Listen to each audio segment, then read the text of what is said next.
तो अपनी जो इनर फीलिंग्स है, मनातील भावना यानी हमारी जो फीलिंग्स है, विचार अपने थॉट, मत यानी ओपिनियन्स, मुद्देसूदपणे यानी पॉइंट बाय सुसंबद्ध सुसंबंध यानी इंटर रिलेटेड, ठीक है, पद्धतीने अपेक्षित व्यक्ति पर्यंत, अपेक्षित यानी जिस इंसान से हमारा काम है उसी इंसान को हम लोग लेटर लिखेंगे, है ना.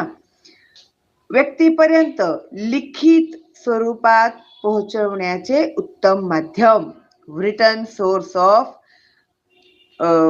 ये रिटर्न सोर्स उत्तम माध्यम म्हणजे पत्रलेखन होय. पत्रलेखन, अभी पत्रलेखन 2 टाइप्स के होते हैं. एक है औपचारिक यानी व्यवहारिक फॉर्मल लेटर्स, अनौपचारिक